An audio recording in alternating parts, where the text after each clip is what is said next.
So today, guys, we're going to be watching this interview from the Division Day. This is by Game Reactor. You guys, I'll put a link to their official website. They have a lot of really cool gamer news. If you guys want to go over there, highly recommend it. I'll put a full link to the video that we'll be reacting to and watching along. But man, there's some pretty cool information. I didn't see all of it, but I'm excited to watch this with you guys. So let's get right into it. So here we go. Let's get this started. And it is with the creative director for the Division, Mr. Yannick himself. You can see right there, it says Gamer Reactor Presents. So let's watch this video together. Hello everyone and welcome back to another Game Reactor interview. Today I'm here with Yannick from the Division team over at Massive Entertainment because, well, by the time you see this interview, it will be Division Day. And, well, there's going to be tons of different Division news out there, from Division Heartland to Division Resurgence, and most importantly, and I say most importantly because Yannick's here, from the Division 2. Now, the Division 2 is getting a ton of content over the next year, and that's what we're going to be talking a little bit about. So, first things first, Yannick. For a while, about, sort of a year ago at this point, everything kind of went quiet with the Division 2. We wasn't really sure what the situation was with the game, where the future hold with it. And then all of a sudden, all this new content came and all this massive new promises came for the game. And now we're kicking off and heading towards year 5. So, what happened? What really allowed you to double back down on the Division 2? Well, I mean, our players. I think it's as simple as that. There was a moment where when we were around the release of Warlords of New York, the question came if we should keep supporting the game and if we should keep working on it, especially because we have a lot of projects at Massive and we needed the people on other projects. So it was a rationalization in terms of all the people we have and where they should be. And so we worked on the second year of content after the release of Warlords of New York, but the idea was, okay, let's send people to the other projects because we need to focus on those. But again, the release of Warlords of New York and then the second year of content after that were actually really successful. Our community really stuck with us and kept playing and had a lot of fun and still as much engagement and excitement as usual. And that was enough to kickstart the conversation on like, well, maybe we should actually keep going. And from there on, it was about rebuilding a team. It was about coming back with new content, with new ideas and new plans. So it took some time to all of that actually taking form into updates for the game. But now we are there. We've done a full year of content, and we're getting ready for the next one. As you said, that's our 5th year. So that's really exciting. So we're gonna stop it here. So if you guys don't know, maybe some of you guys are newer here. The Division 2. They were at a point where there was going to be no more content. That was going to be the last year of content. I think it was like the year or 2 year after.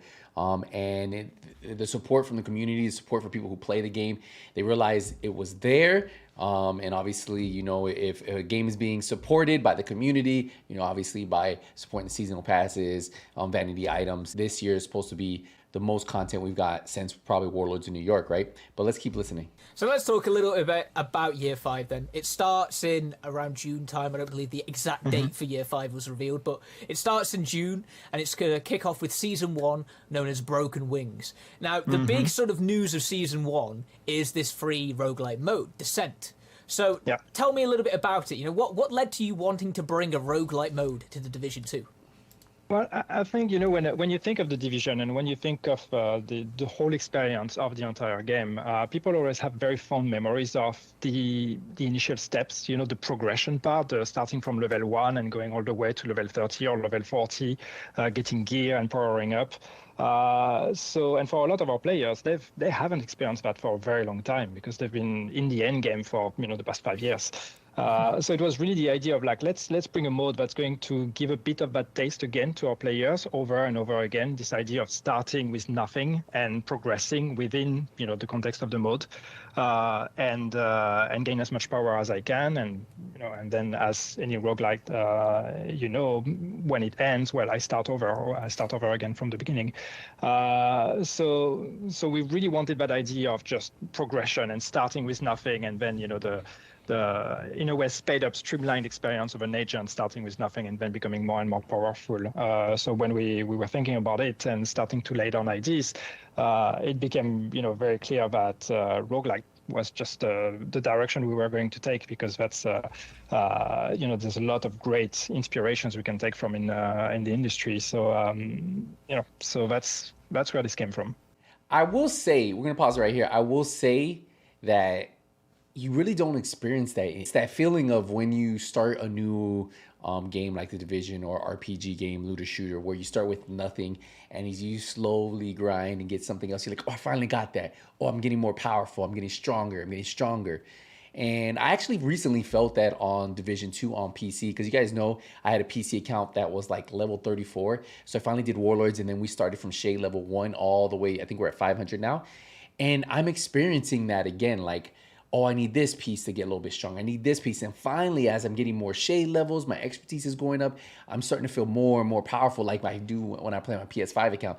So it's kind of cool to see their thought process with the whole descent mode. And a lot of players who are getting into it are getting strong like that, right? So I think it's a cool idea. Some people enjoy it, some people don't, but the thought process behind them, having players feel like that, like, and that's how it is in Descent. Like, you're starting with nothing, right? And then you get another skill, another talent, another talent, another talent, a different weapon, a different skill, and you get stronger, stronger, stronger. And before you know it, by the time you get the Nemesis, you're feeling strong. So that's cool. How they went along, how their thought process on creating that type of mode. And we'll talk a little bit further about the rest of Year 5 in a moment and all the different things that are going to be coming to the game. But with the Descent game mode, how do you intend to keep supporting it and keep people engaged throughout the rest of Year 5 as the Division continues? Well, it's there's a few things with that. First, it's going to keep getting richer because it's taking all the new mechanics that we had with the gear. All of that is going to keep being added to that mode. So the mode functions very differently from the gear game that from the Division. It's a very different take, but it is using the mechanics of the gear game we have in the Division. So every time we are adding new things throughout all the seasons, those things are also added to the game mode and are going to create new RPG combinations and new decisions, new choices that the players can make. So the experience will be refreshed.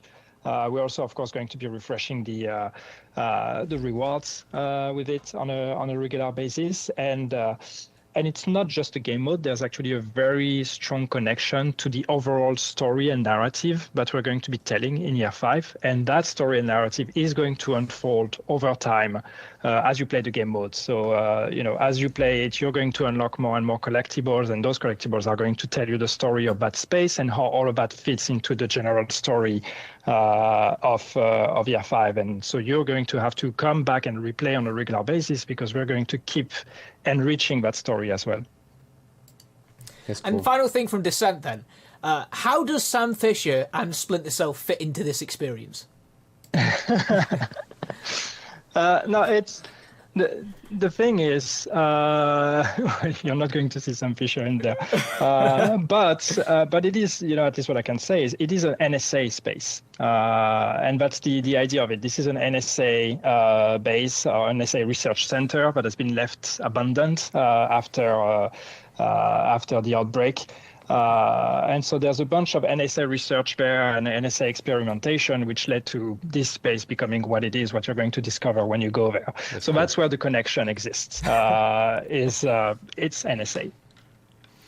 Righto. So let's look ahead a little bit then to Season 2. Now, there wasn't really a deal teased about that right now because we're looking ahead to Season 1 predominantly. But one thing that was mentioned was the new incursion that's going to be taking us to Merit Estate. So what can you tell us a little bit about that? Well, first, it's super exciting because for the people that know Division 1 and play Division 1, Incursion used to be the toughest challenge. It used to be the things we would put out there, the content we would put out there for our strongest or most advanced and most elite players. And in Division 2, we had the raids. We had 2 raids, but now we wanted to come back with something that is a bit more, your usual group size, because we know with raids that it's not always easy to get 8 players, but getting 4 players, that's what I thought, is much more approachable. So we wanted to bring back the incursions. We wanted to bring back this idea of like extremely tough, challenging content for the best teams out there that are going to rely a lot on team composition, tactics, and communication. And so we, instead of inventing something new, we decided to bring back an idea from the first game. But of course, this is a completely new space. This is a new take on the idea of incursion. And as you said here, we're going to be going to into the Melee estate. So if you know a bit the world of the Division, the Melee name might ring a bell because that's a brand you see everywhere. It's a clothing brand, and so you're going to go to the estate of the Melee family, and what that very wealthy American family, and discover what happened there after the outbreak, and that space is now being attacked by the cleaners. Cool. So yeah, there's going to be a lot of fight and a lot of fire.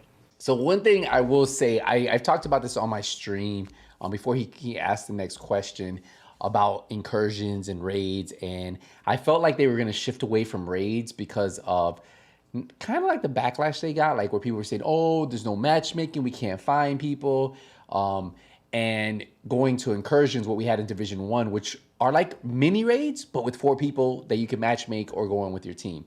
So incursions will be, I think we had 4 in Division 1. They were definitely, they have game mechanics, they have puzzles, they have different rooms, just really depends on how they do it. So think of raids, incursions as mini raids, but for 4 players, so it's scaled to 4. A lot of people who are looking for more raids, well, there you go, you're gonna have 4-player those incursions to do. A lot of fighting and a lot of fire. Well, let's jump ahead a little bit further then. Season 3.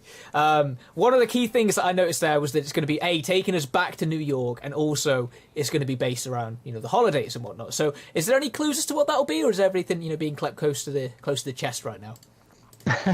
Well, we're keeping it a bit, but it's season 3 is going to be more focused on the story. There's no big new gameplay addition with this one. It's one where we're really putting a lot of extra care and attention on the story. As you said, it's going back to New York. It's going to go back on the steps of Aaron Keener and actually investigating a bit more the character and what he was actually up to. If you played Warlords of New York, and you see that final cutscene with Aaron Keener when he dies, and he says, you have no idea. I don't even remember the sentence, but something like, you have no idea what you're up against. What did he actually mean? Do we really know what he meant? And this is the idea here. We are going to learn more about everything that happened behind the scenes while you were playing Warlords of New York. I'm excited for that. Final thing then, or final season, should we say? We have season 4, which is going to be coming. If I had to guess, I'm just making an assumption, sometime in 2024. And this one really surprised me because it seems like you have an absolute boatload of content planned for this one. New story, new zones, new missions, new endgame structures, this whole stuff. Is this like a mini expansion for the Division 2? Well, it's a DLC, and yeah, it is probably going to be one of the biggest updates we've done at least in recent history of Division 2. As you said, there's going to be a whole new package, a whole DLC package that's going to be available for players, and that package it's going to be a story DLC in sense of new main mission, new map, new content, new stories to discover. It's not the size of a Warlords of New York expansion. That's why we're calling it a DLC and not an expansion. But it is us trying to go back to creating story content and new spaces to explore and new maps that you can go to and just discover new stories and new main missions. So that's really exciting for us to be able to do that. So I gotta say that actually sounds pretty cool. They said it's not going to be as big as Warlords of New York, but it's going to be a lot of content, right? So new areas to explore, missions, full story. I just can't wait to find out more. It's kind of crazy to see like our last major.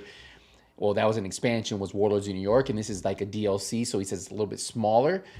I can't wait to find out what they have in store for us with that, and obviously what's going to be the price range. I think he finishes off real quick, just says thank you for speaking with us and for having a chance to yeah, and thank you to Oliver for putting this interview out there so like people like me can watch it and then share it with you guys. definitely pretty cool interview. I'll put a link to their official for a link to this video at the bottom, and you can click on it and go see. They cover a lot of gaming news, so this was actually a really cool interview. One I haven't seen, and I'm glad I'm able to share this with you guys. So we're gonna wrap it up here, guys. Hey, appreciate the support, appreciate the love. Let me know what you guys think in the comments. Hey, Nothing But Skills out.